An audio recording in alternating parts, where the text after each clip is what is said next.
देखो, in the last class we were studying labor laws.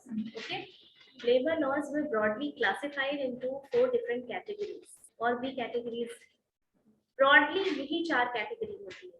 पहला category था protective, दूसरा category था regulative, तीसरा category था social security और चौथा category था welfare fund. Protective labour law का क्या मतलब होता है? प्रोटेक्टिव लेबर लॉ का मतलब होता है वैसे लेबर लॉ जो मालिक और जो मालिक के साथ जो काम करते हैं लोग, जो मजदूर वर्ग हैं, जनरली उनके प्रोटेक्शन के लिए जो लॉ आता है उसको लेबर लॉ कहते हैं. देखो, जरूरी यही हमेशा हम लोग टीवी में या एक जो जनरल परसेप्शन है समाज का, हमेशा मालिक ही नौकर को एक्सप्लॉइट नहीं करता है, मालिक ही मजदूर को एक्सप्लॉइट नहीं करता है. कई बार अगर मजदूर यूनियन बना ले तो वो बहुत सारी गलत मांग को भी मंगवा लेते हैं मालिक से. ठीक है, तो इस तरीके से ये जो प्रोटेक्टिव लॉ है, ये टर्म्स एंड कंडीशंस के साथ, ये मेजॉरिटी बात यही है कि मालिक उसको एक्सप्लॉइट कर देता है. जैसे इंडिविजुअल बार्गेनिंग का कॉन्सेप्ट था पहले इंडस्ट्री में, यानी हर मजदूर जाए और अपनी नौकरी के बारे में उसको कितनी सैलरी चाहिए, उसको क्या चाहिए वो बात करे, या कोई मांग करने जाए तो वो मांग अकेले करने जाए. अब क्या है कि तुम अकेले कहीं कुछ प्रोटेस्ट लेके जाओगे तो हो सकता है तुमको डांट के भगा दे, जाओ यहाँ से, या फिर तुमको डरा धमका करके चले जाए कि हम तुम्हारी नौकरी ले लेंगे, हम ये कर देंगे, हम वो कर देंगे. ठीक है, लेकिन जब संगठन बन के जाता है तो वो सबको ये नहीं बोल सकते हैं कि तुम्हारी नौकरी ले लेंगे. तो फिर काम करेगा कौन? मालिक भी तो मालिक है, मजदूरों की वजह से मालिक है ना, फिर काम करेगा कौन?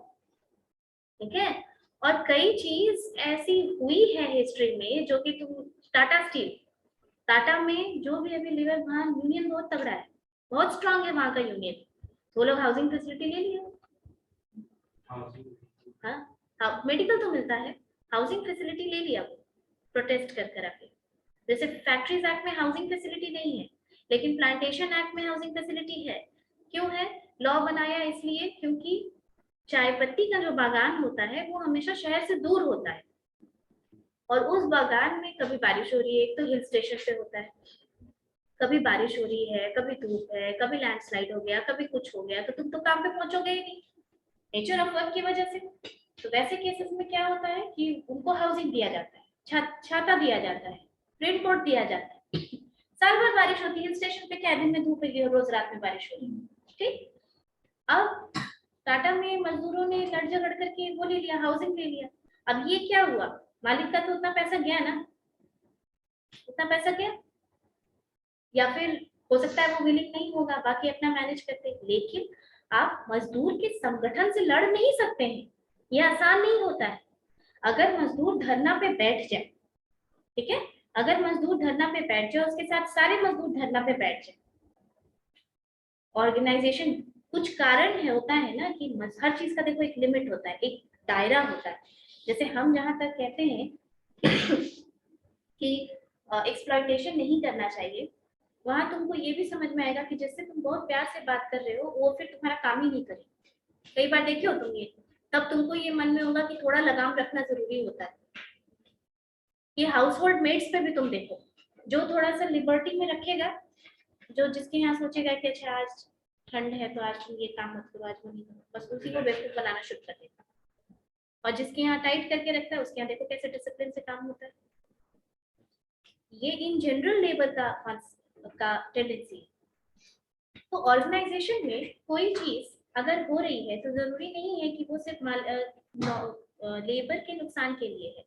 वो मालिक से भी वैसा काम जबरदस्ती कराया जा सकता है कि बोल के कि हम स्ट्राइक पे चले जाएंगे, हम धरना चले जाएंगे, हम पिकेटिंग चले जाएंगे. ये सब टाइप ऑफ स्ट्राइक्स होता है. घेराव, पिकेटिंग, कंपनी गेट पे लोग खड़े हो जाते हैं, वो धरना, sit on strike, go slow strike, यानी वो स्ट्राइक पे पूरी तरह नहीं जाते, काम स्लो कर देंगे, सब काम स्लो कर देंगे, प्रोडक्शन पूरा. हाँ, प्रोडक्शन पूरा डाउन हो जाएगा ना, एक दिन में जितना काम करते हो कितना दिन तक मालिक झेलेगा, फिर वो लास्ट में आकर के तुम्हारी बात मानेगा ना। इसीलिए प्रोटेक्टिव एक्ट बहुत सारे अदर चीजों के लिए तो जो बना है। रेगुलेटिव एक्ट में जब तुम देखोगे तब रेगुलेटिव यानी एम्प्लॉयर और एम्प्लॉय के बीच में जो टर्म्स एंड कंडीशंस को रेगुलेट करता है, ठीक है, उसको कहते हैं रेगुलेटिव एक्ट। जैसे हम टीचर हैं और तुम स्टूडेंट, ठीक है, तुम यहाँ पढ़ने आते हो, बट कुछ अधिकार तुम्हारा भी है, राइट? कुछ अधिकार तुम्हारा है, जैसे जैसे मारा पीटा ना जाए, किसी टीचर को बहुत गुस्सा आ गया तो ऐसा तो नहीं कि हाथ उठा देंगे, ये राइट है। हमको भी पता है मेरा दायरा कितना है, हम तुमको सस्पेंड करा देंगे, हम तुमको क्लास में नहीं आने देंगे, हम तुमको एप्लीकेशन लिखवा देंगे, पेरेंट्स से साइन कर देंगे, पेरेंट्स को बुला लेंगे, लेकिन still there is a limit. ऐसा नहीं है हम यहाँ डस्टर उठा के तुमको फेंक देंगे कि तुम बात नहीं सुन रहे हो तो तुम क्लास नहीं कर। ऐसा होता था, तभी ये रेगुलेटिव एक्ट लाया गया है। हमने तुमको बोला कि हम तुमको इतनी छुट्टी देंगे और फिर हम छुट्टी नहीं दे रहे, ऐसा काट लेते। तो टर्म्स एंड कंडीशंस को रेगुलेट करना जरूरी है ताकि मालिक को भी पता रहे कि क्या कहाँ तक उसका लिमिटेशन है, और जो काम कर रहा है उसके लिए भी ये बाउंड्री जरूरी है, क्योंकि तुम आफ्टर ऑल काम करने आए हो ना। ठीक, चलो पहले दिन जब हम लोग प्रोटेक्टिव एक्ट कर रहे थे उसमें वेजेस वाला कर चुके थे, राइट? दूसरा है वर्किंग कंडीशंस।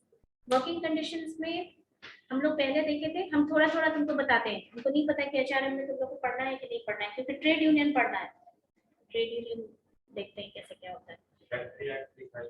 फैक्ट्री एक्ट 1948, जो भी फैक्ट्रीज रजिस्टर्ड फैक्ट्रीज है, गवर्नमेंट के साथ जो रजिस्टर्ड फैक्ट्रीज होती है उनमें फैक्ट्रीज एक्ट लगता है। ये फैक्ट्रीज एक्ट उन पे लागू होता है। फैक्ट्रीज एक्ट 1948 ये फाइनल एक्ट आया, इसके पहले भी फैक्ट्रीज एक्ट लाया गया, ठीक है। लेकिन वो होते हैं, जैसे 1919 का भी फैक्ट्री एक्ट है, उसके बाद का भी फैक्ट्री एक्ट है, उसके बाद का भी है, लाते लाते उसी सब में अमेंडमेंट होता चला आया कि 7 साल से नीचे का बच्चा को काम नहीं करना है, तो फिर 11 साल के नीचे का सब काम करता था, ठीक है। अब देखो एक बात तुम लोग को बताते हैं जो थोड़ा आउट ऑफ द बॉक्स है। ये लाया 1948 है, यानी ये अंग्रेज के टाइम का है। पहले फैक्ट्रीज एक्ट अंग्रेज लाए, उनकी सरकार थी, तो तुमको लगता होगा कि 48 में तो एक्ट फ्रेम हुआ, उसके पहले भी फैक्ट्रीज एक्ट था, बताए ना, उसको चेंज कर करके आया गया।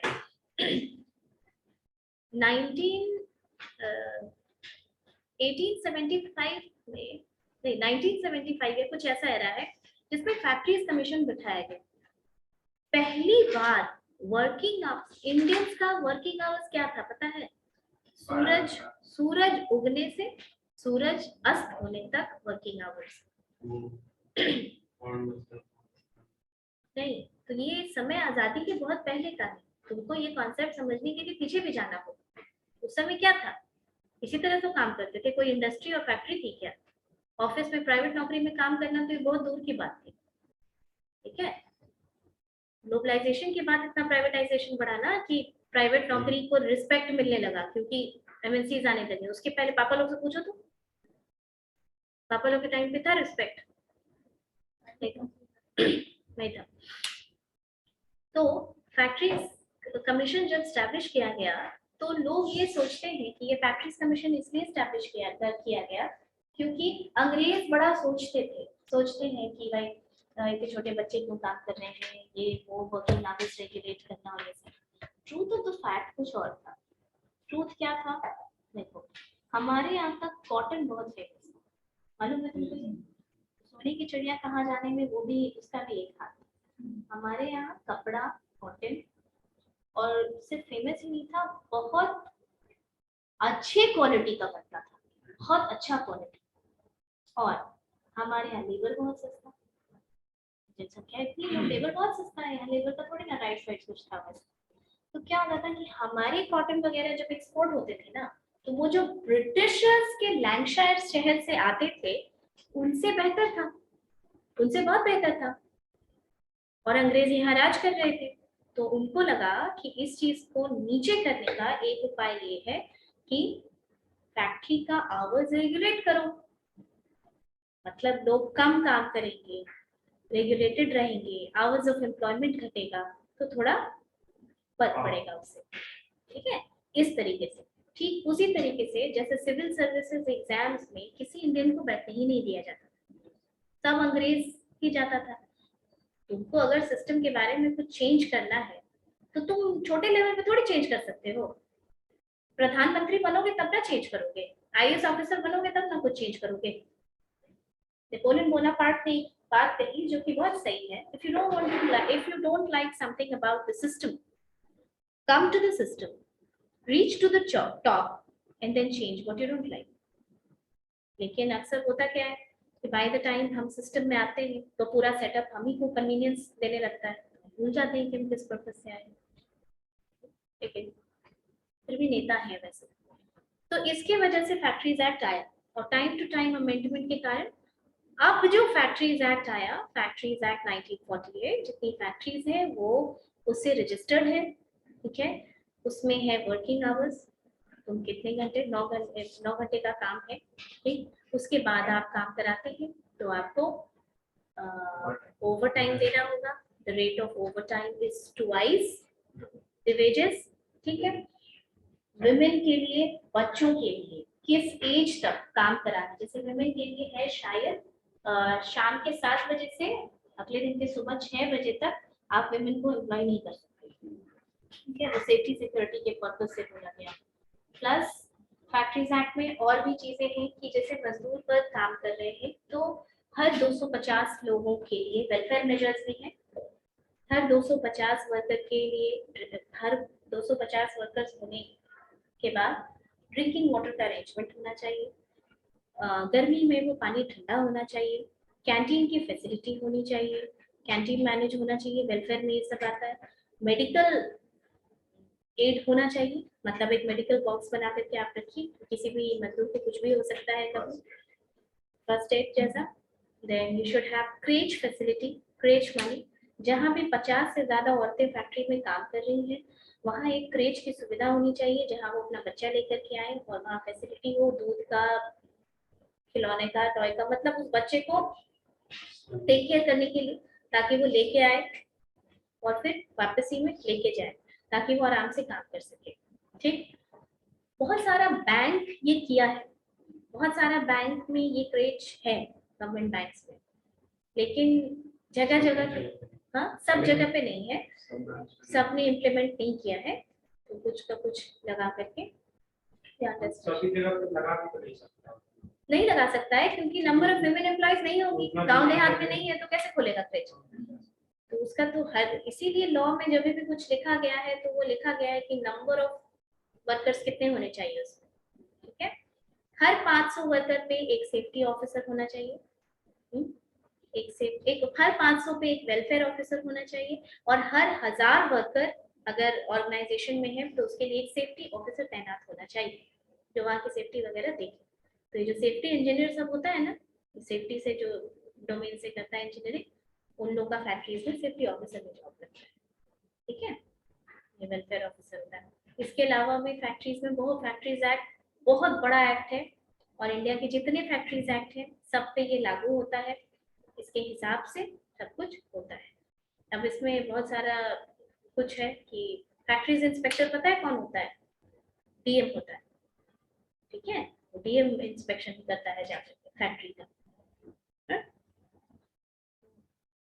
ठीक है, तो इसी तरीके से फैक्ट्रीज एक्ट भी प्रोटेक्टिव एक्ट है, इसमें आवर्स रेगुलेशन नहीं तो पहले काम करा रहा है करा रहा है करा रहा है, कोई माई बाप नहीं है उसका, तो अब वो चीजें रेगुलेट हो गई है। Next is the mines act 1952, Khan जानते हो तुम। अब इस एक्ट में ये भी लिखा गया है किसको खान बोलेंगे, ऐसा तो नहीं कि हमको दाल से यहाँ खोती है और उसको खान बोलती, खान शुरू कर देंगे ना, नहीं, उसका एक लेंथ है, 20 मीटर है शायद पोल के लिए कि उतना डेप्थ से है, माने पूरा टर्म्स एंड कंडीशंस है, वो एक्ट बहुत बड़ा है कि कितने मीटर नीचे तक एक्सकेवेशन होगा जिसको हम खान बोलेंगे, खान बोलेंगे, ये पहला है। उसके बाद माइंस एक्ट में भी है। अच्छा, आपको पता होगा कि माइंस दो तरीके की होती है, एक ओपन कास्ट माइन और एक close mine, underground mine. Underground माने नीचे जाते हैं, और एक ओपन जो काम होता है। ओपन कास्ट माइन आपको मालूम होगा कि उसमें बारिश का पानी वानी चला जाता है तो काम बंद हो जाता है। तो वहाँ जो नेचर ऑफ वर्क होता है वो दोनों वर्कर्स का अलग अलग होता है, इसीलिए ओपन कास्ट माइंस के जो वर्कर्स होते हैं उनकी छुट्टी और जो अंडरग्राउंड होते हैं उनकी छुट्टी, दोनों में फर्क होता है। Like for underground mines, for every 15 days of completed service, they get 1 day of paid leave, and for above ground, for every 20 days of completed service, they get 1 day of paid leave. तो वैसे करके, तो इस तरीके से mines act में भी वैसी वैसी चीजें हैं कि क्या फैसिलिटी है क्या नहीं। नेक्स्ट, लेबर प्लांटेशन एक्ट होगा। प्लांटेशन लेबर, प्लांटेशन का मतलब क्या समझते हैं? पौधा रोपण। अच्छा, और प्लांटेशन की लेबर, यहाँ पे प्लांटेशन तुम सोच करके देखो, पौधा रोपण वालों के लिए न्यू फैक्ट्री ना, इस प्लांटेशन का मतलब है बगान। बगान, चाय पत्ती का बगान देखे हो टीवी में, कैसा होता है? टेरेस फार्मिंग होता है। बगान सिर्फ चाय पत्ती का नहीं होता है, और किसी चीज का बगान होता है जो उस तरीके के नेचर ऑफ वर्क में होता है।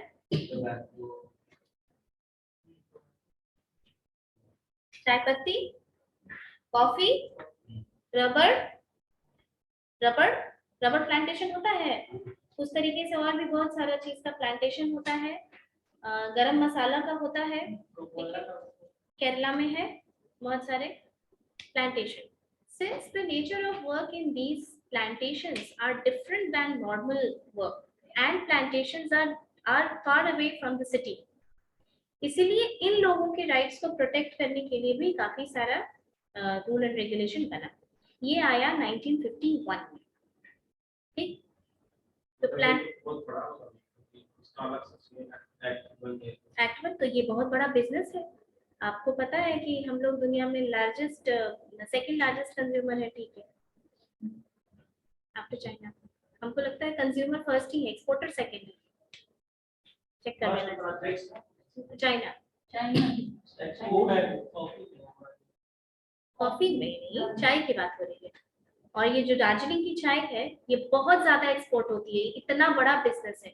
दार्जिलिंग, मुन्नार, नामची, और ये इतने वैरायटी में ग्रो करता है। I think we are the largest consumer, लेकिन एक्सपोर्टर सेकंड है हम लोग। इंडिया के नंबर 1 जो टी होती है वो इंडिया की होती है।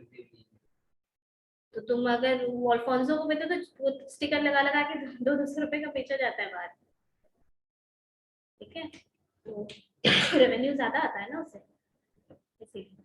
But if you go and buy it from there, और लॉजिस्टिक्स चार्ज अगर कम हो जाता है ना तो यू कैन बाय इट, ठीक है ना। तो वो लेबर प्लांटेशन एक्ट में भी बहुत सारा चीज लिखा गया है। इसमें अलग से ये है कि एक हाउसिंग फैसिलिटी माइंस में, और उसमें कॉफी तो मैम सिर्फ इंडिया में होता है? नहीं, ऐसा कुछ नहीं है जो सिर्फ इंडिया में होता है। मधुबनी पेंटिंग वगैरह के अलावा, मतलब जो एक्सक्लूसिव है, इंडिजिनियस है यहाँ के लिए, बाकी एक्सपोर्टिंग वगैरह उस तरीके से। तो तेल का भी खपत होता है। तुम coal India limited, which is the largest coal producing company in the world, पूरी दुनिया में है लार्जेस्ट कोल प्रोड्यूसिंग कंपनी, और फिर भी हम लोग कोयला इंपोर्ट करते हैं ऑस्ट्रेलिया से, इंडोनेशिया से। रीजन कि कुछ हाई परफॉर्मिंग स्टील बनता है, स्टील हर काम के लिए नहीं, छड़ बनाने के लिए सिर्फ नहीं होता है, कुछ काम है जैसे कि पुल बनाना है उसका स्टील होगा, ऑफिस बनाना है, क्वालिटी जो कोयले की होती है, anthracite which is the highest coke containing coal, carbon containing coal that we import from Australia and Indonesia, ठीक है, क्योंकि उसकी क्वालिटी लो होती है, उसमें वोलेटाइल मटेरियल ज्यादा होता है, माने उस कोयले को तुम जलाओगे तो भाप और डस्ट पार्टिकल्स में ज्यादा कोयला बर्बाद होता है और एक्चुअली उसमें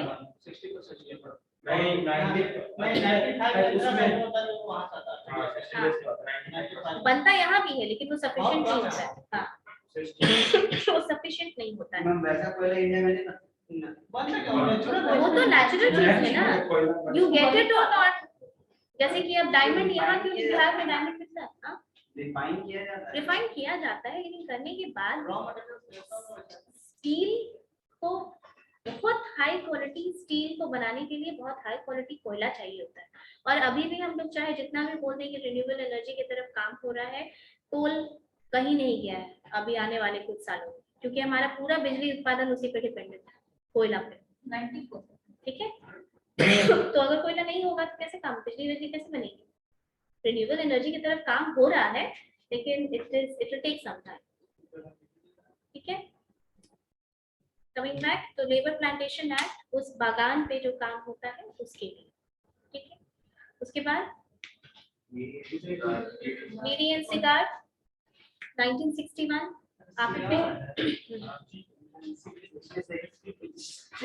66 हाँ 66 बीड़ी एंड सिगार। आपको पता होगा कि इस तरीके के फैक्ट्री में जो लोग काम करते हैं वो बहुत ही हजार्डस सब्सटेंस है। ठीक है एक तो उसमें आग लग जाने की भी टेंडेंसी है और दूसरी आप वहां पे बहुत समय तक काम करेंगे तो वो डस्ट और ये सब एडिक्टेड नहीं, वो आपको डस्ट और इससे आपको ऑक्यूपेशनल प्रॉब्लम हो सकता है, ऑक्यूपेशनल डिजीज हो सकती है आपको उससे। एस्बेस्टस की फैक्ट्री में काम करोगे तो वही छोटे छोटे पार्टिकल तो हर जगह उड़ते रहता है ना, एस्बेस्टोसिस होने का चांसेस है। ठीक है पेंट के फैक्ट्री में जहाँ पेंट बनता है उस फैक्ट्री में जो लोग लेबर ऐसे काम, उनका नाखून डैमेज हो जाता है काम करते करते, रेड का अमाउंट बहुत ज्यादा होता है तो नाखून खत्म खराब ही हो जाता है, तो वो ग्लव्स पहनते हैं चाहे जो होते हैं, तो बहुत प्रोटेक्शन लेके काम करना होता है लंग्स को। तो तुम इस तरह के बीड़ी सिगार में काम करोगे फैक्ट्री में जलेगा जहाँ तक तो लंग्स में नहीं होगा। ठीक है तो ऐसे लोगों को प्रोटेक्ट करने के लिए, इनका वर्किंग कंडीशंस को ठीक बनाने के लिए बीड़ी एंड सिगार का एक्ट लाया गया। कैसे बनाया गया? क्या इतना आवाज होनी चाहिए, रिसर्च होता है, टेक्नोलॉजी की बात करते हो तुम, लाल किला देखो, लाल किला देखो, ताजमहल देखो और फिर सोचो इतना तो इंजीनियरिंग नहीं होता था उस समय, इतना यहाँ इंस्टीट्यूट और वहाँ इंस्टीट्यूट सब तो कुछ नहीं था। और वहाँ के लोगों को तुम आर्किटेक्चर देखो कि लोग तो उस वक्त भी स्किल्ड थे। और सिर्फ इतना ही नहीं, जब तुम साइंटिफिक चीज देखोगे वहां जाके हर जगह कुछ देखने का एक एंगल होता है।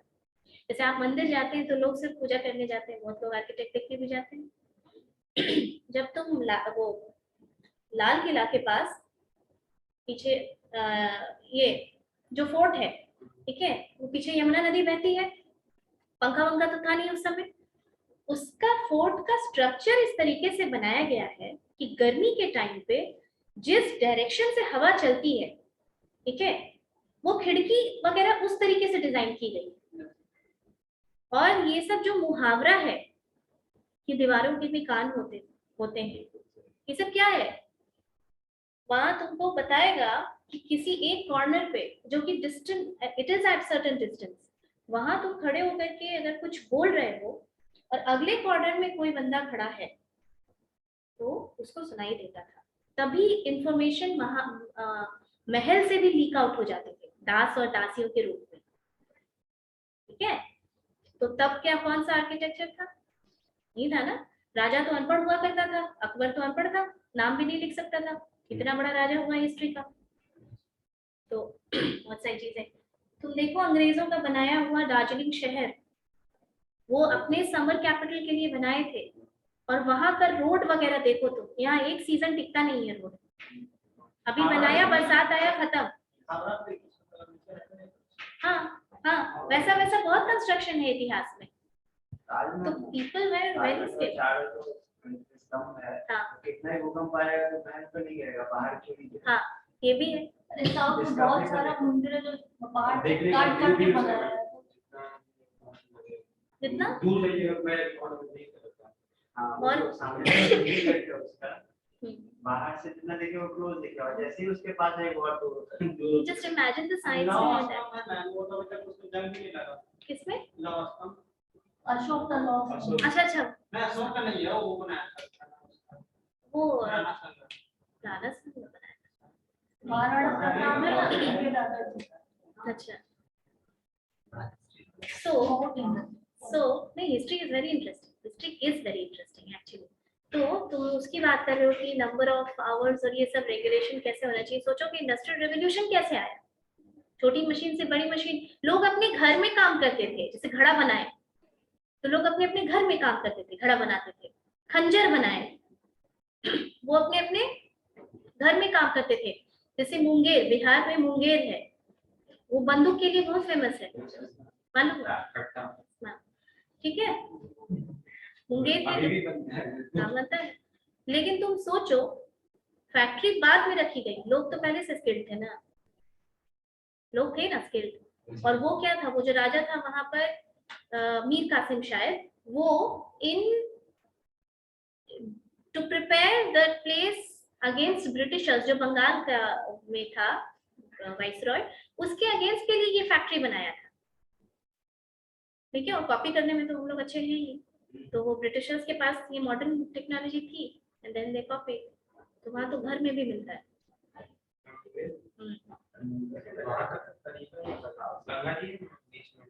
उसके अंदर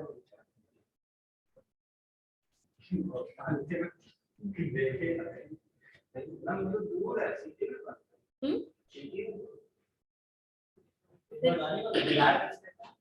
अरे तो वहाँ दिवाली में okay, so like this plantation, labour plantation act ये फ्रेम किया गया उनकी राइट्स को प्रोटेक्ट करने के लिए। और फिर उसके बाद ये पढ़े बीडी एंड सिगार, उसके बाद मोटर ट्रांसपोर्ट, जो लोग इस फील्ड पे हैं उनके लिए। तो ये सब डिपार्टमेंट और भी चीजें होती हैं, जैसे डॉक पे शिप जाती है, जो जगह है जहाँ से शिप जाती है, बंधती है शिप, उसको डॉक कहते हैं। वहां के लोगों के लिए भी working conditions, nature of job जैसे अलग हुआ। आप हर जॉब के लिए एक ही तरीके का रूल रेगुलेशन नहीं बना सकते हैं, fine. So when the nature of job is different, you need to come up with different rules and regulations. Okay. Next, come to regulative. Regulative का यही मतलब है कि रेगुलेट करना, टर्म्स एंड कंडीशंस। जैसे टीचर और स्टूडेंट के लिए भी एक टर्म्स एंड कंडीशंस रेगुलेटेड है, क्या क्या किया जाएगा। जैसे तुमको ये मालूम है कि टेस्ट देना होता है, अब अगर पता ही ना हो ये सिस्टम में तो विद्रोह होने लगेगा। और चुपचाप से तुम लोग टेस्ट देते हो, हर जगह टेस्ट होता है क्योंकि पता है स्टूडेंट का काम टेस्ट लेना। ठीक है, उसके अलावा भी और सारी टर्म्स एंड कंडीशंस हैं। जैसे पहला बताओ, कुछ नहीं है, देखो पहला एक्ट लिखो, नहीं, हाँ, the industrial standing order act 1946।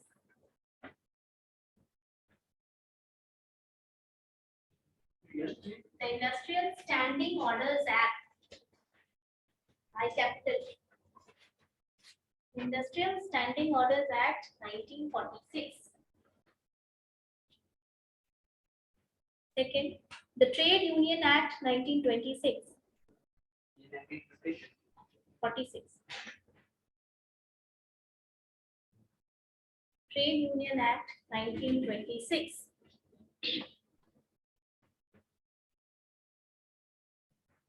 बस ये दो।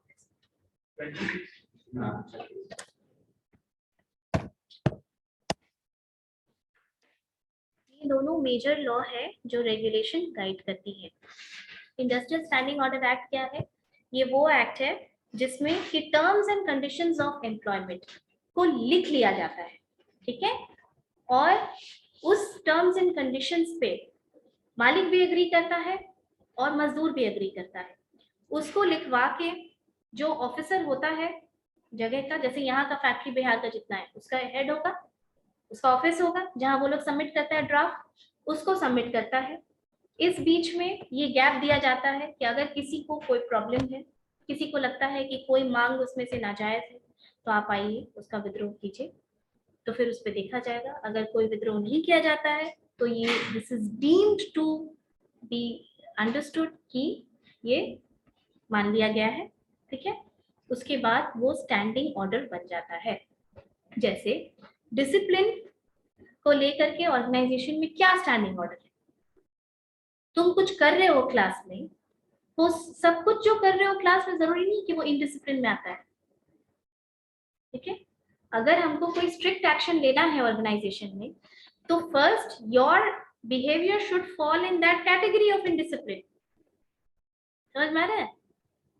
जैसे आर्म्स एंड एम्यूनिशंस की पॉलिसी बनती है, तो अगर तुम आर्म्स में लिखे हो कि बंदूक लेके आना मना है और कोई चाकू लेकर के आके किसी को हर्ट कर दिया, तो फिर वो क्लेम कर सकता है कि चाकू नहीं है। जब केस बढ़ेगा, बवाल होगा।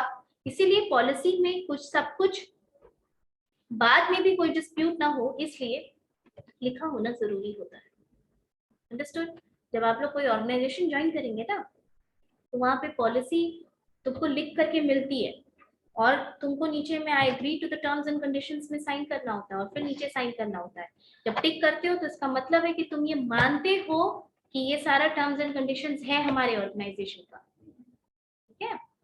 और अब तो सब कुछ डिजिटल हो गया, तो मान लो ऑनलाइन तुम्हारी बोर्डिंग हो जाए, ऑनबोर्डिंग हो जाए, तो उस समय तुमको दिया जाएगा एप्लीकेशन, और जब तक तुम टिक नहीं करोगे वो आगे ही नहीं बढ़ेगा। ऑफर लेटर पे साइन किया जाता है। कहने का मतलब कि तुमने जो जो चीज वहां पढ़ा ऑफर लेटर पे, वो सब एक्सेप्ट किया है।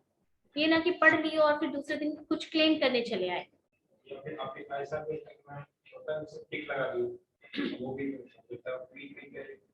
हाँ, वो तो एक्सेप्ट ही नहीं करेगा ना, उसे सॉफ्टवेयर ऐसा बनाया रहता है, ठीक।